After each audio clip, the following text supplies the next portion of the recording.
I want to bring Tony Perkins into this, the Family Research Council president.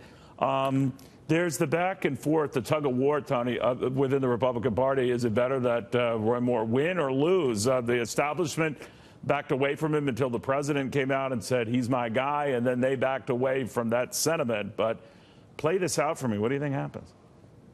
Well, I don't know, Neil. I think there are a lot of things that are reminiscent of the presidential election last year. A lot of people attacking the president when he was a candidate. Last-minute revelations about behavior that he was engaged in, trying to depress the turnout. But what happened in the presidential election, it was less about personality and more about policy on Election Day. And I think that may be what's happening in Alabama, where you see stark contrast between the two candidates on issues. And what's been interesting is how the life issue has come to the forefront in Alabama. Alabama, a very pro-life state. Mr. Jones being very pro-abortion in that camp.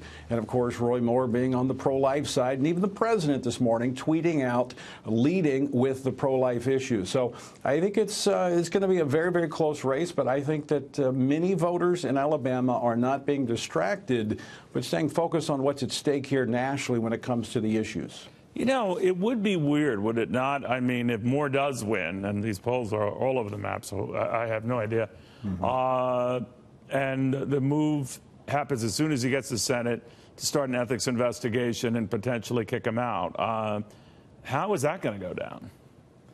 Well, actually, I think that's a better way to go about this. If, in fact, he has done something and he denies it, I've talked to him about it, he denies the allegations.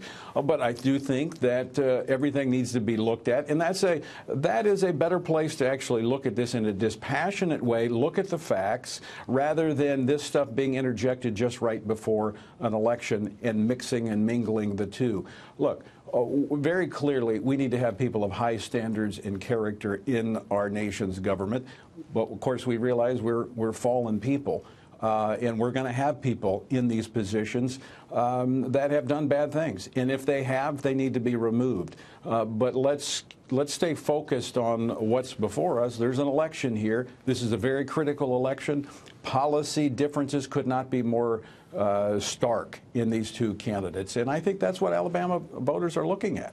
We'll know one way or the other some hours from now. Thank you very, very much. Good seeing you again.